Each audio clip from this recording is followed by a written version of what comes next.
Hey guys, it's Heather from Here She Grows, and I'm working on the east side of my garden.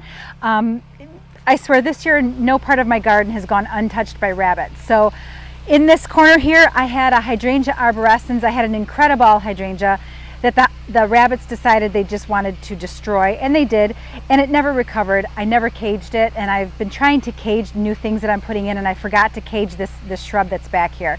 You wouldn't even know that it's back here because it's been gnawed to nothing. So I am going to take what remains of that out and replace it with a new hydrangea, another Hydrangea arborescens that I'm really stoked about.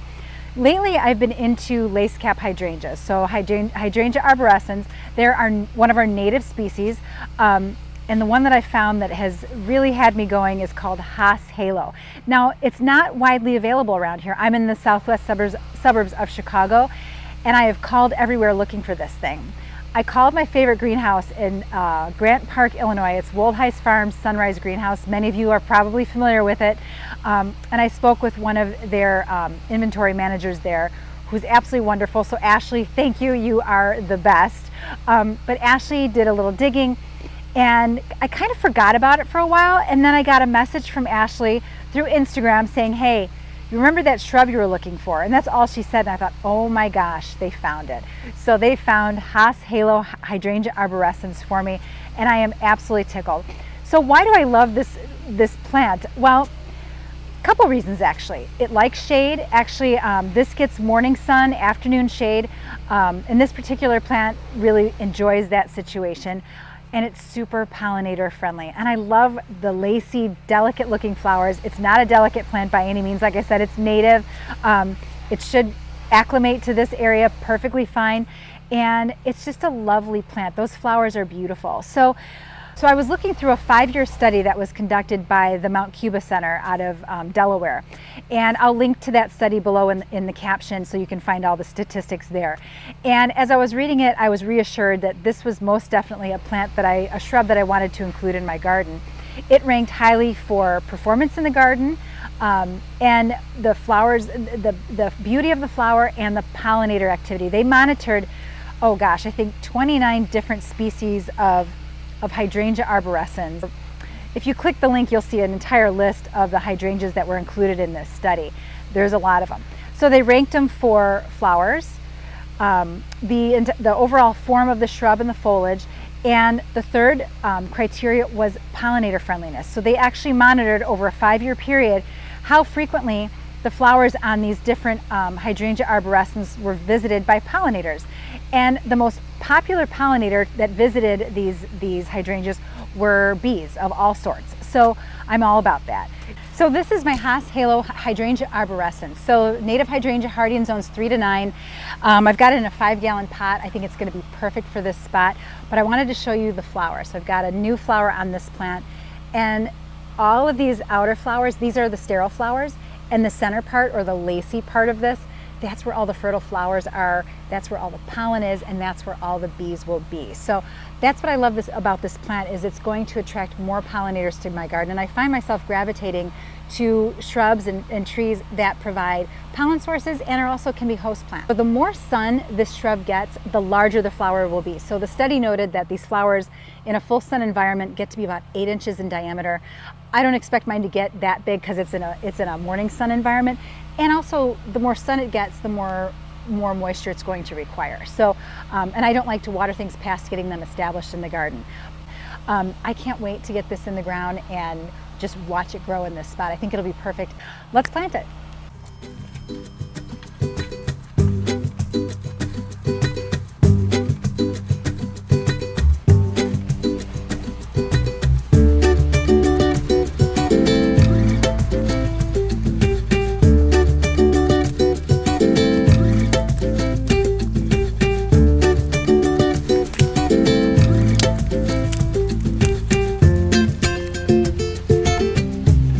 That's all that's left.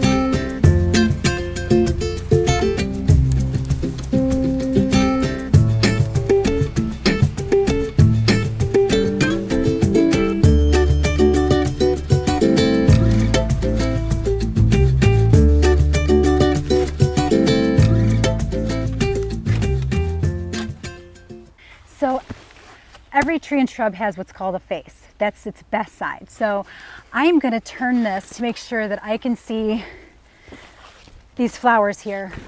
Look at that, isn't that going to be pretty? Now imagine this all filled in with this flower everywhere. It's going to be beautiful. So I think I can go a little deeper with the hole too. I do tend to plant high because my soil is heavy and it drains slowly. So if I plant a little higher, things drain a little bit better. So I do give it a little more height.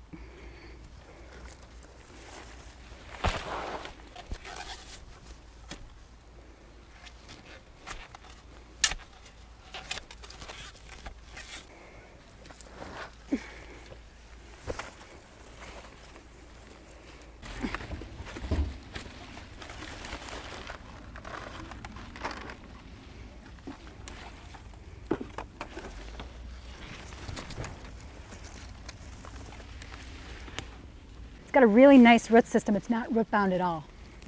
Just going to loosen it up just a little bit, encourage the growth to go out.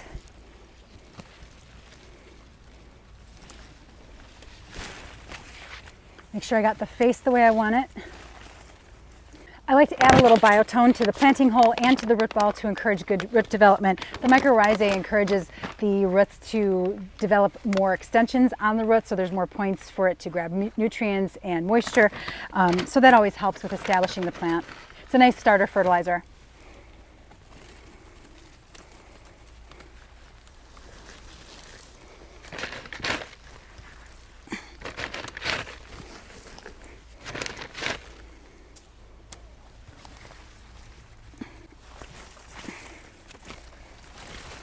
Now we just backfill, mulch, and water, and we're done.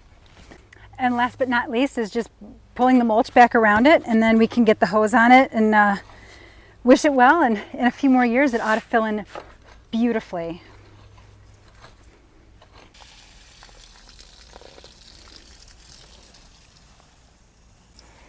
Okay. So that's all there is to it. I've got the hose on it right now, letting that trickle in, get nice and wet. But I want to show you another hydrangea arborescens. Let me take you around to the front yard.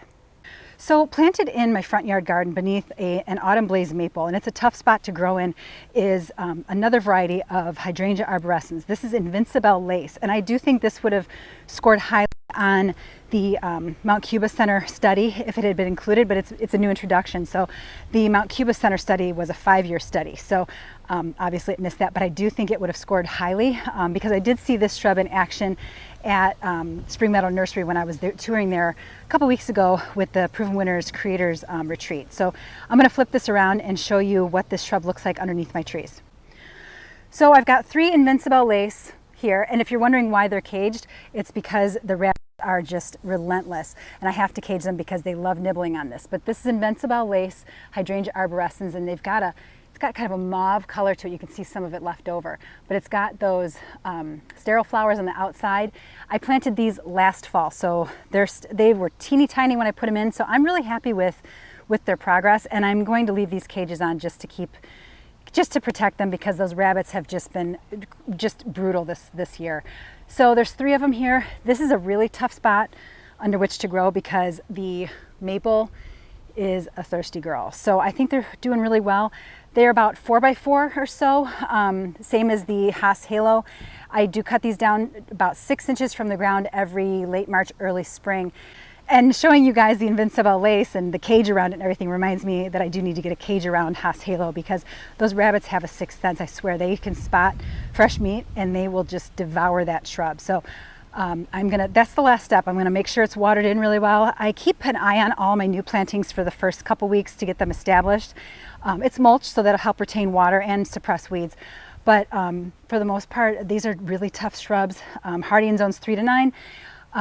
If you give it a lot of sun, which this is not going to get as much sun as they gave them in the study. In the study, the Mount Cuba study plants were in full sun. Several of them were in full sun, some were in shade. But the full sun guys, those flowers were like 8-inch diameter. Beautiful, they're massive, gorgeous. I don't expect mine to get that big, but they're still pretty nonetheless, and I'm looking forward to having all the pollinators here because that's the whole point of my garden. That makes me happy to see that there's all these different creatures coming here because I chose things that that are appealing to them. So that's Haas Halo. Check it out. Check out the link below, that study from Mount Cuba Center, all about it. And that's another good tip too, is look into all your botanical gardens. Like I'm near the Chicago, well, not actually near, but the Chicago Botanic Garden is always conducting studies.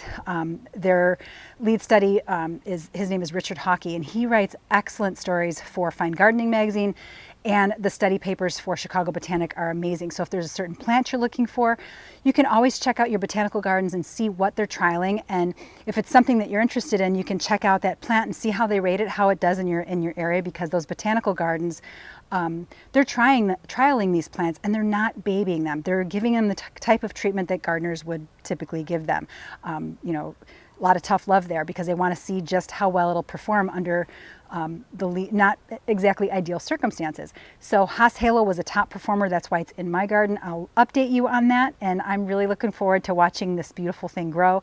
And that's all for now, guys. Have a great day. Thanks for watching, and I'll see you in the next one.